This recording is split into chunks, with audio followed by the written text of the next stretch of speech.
It made me cry. This one's wife. Nothing is sacred. When it comes to the behaviour of the narcissist, only 4 things matter. And you really should be able to say these in your sleep by now. Yes, it's the pursuit of the prime aims: control, fuel, character traits, and residual benefits.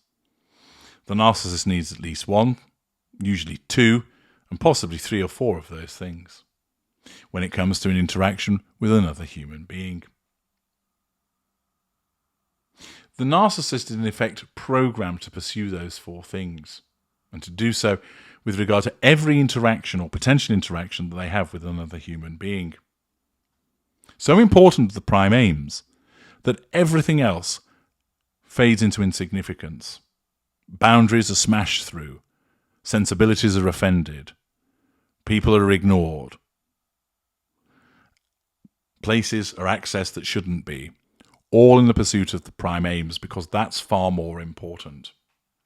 This is why you get narcissists that behave in an embarrassment-free and shameless manner, where you be thinking, oh my goodness me, how cringeworthy is that? But it doesn't seem to bother the narcissist. And it doesn't bother the narcissist because the narcissist actually doesn't care, because their narcissism doesn't cause them to care. They don't see the problem. This results in the narcissist invariably ignoring boundaries, breaking rules, going to places that they're not invited, saying things that offend, taking things that don't belong to them, and continue to engage in an entitled fashion. This one's wife has done this time and time again. But oddly enough, it's none other than Hello who provide us with an example of the way that this one wife does, with some further manipulations.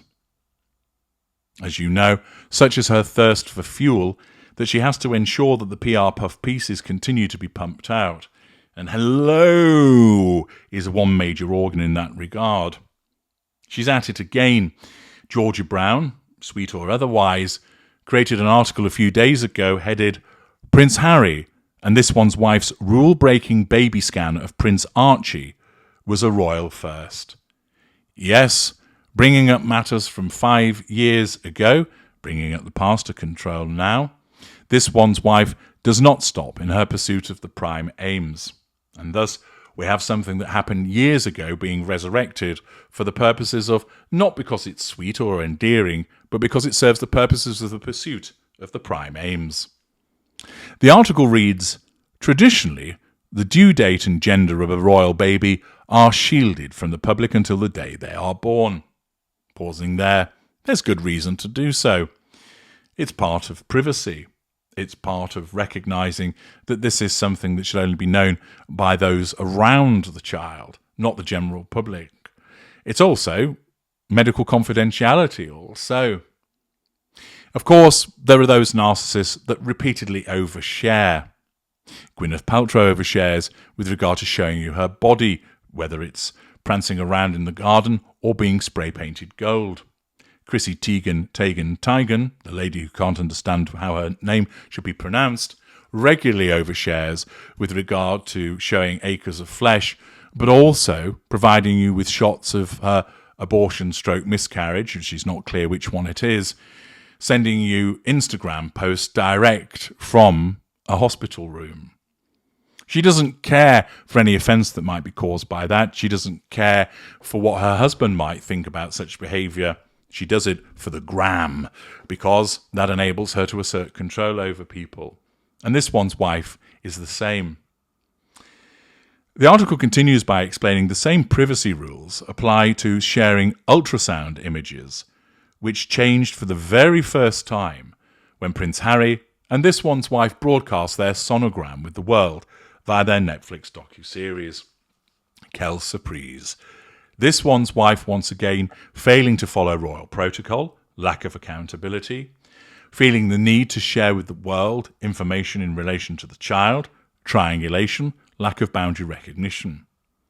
Now, there might be some people who say, oh, I think it's rather sweet that they shared the ultrasound image. After all, don't many people do that with their friends and family, that they might post it on Facebook or actually go and see them and show them the actual picture that has been taken, the image that has been captured? Yes.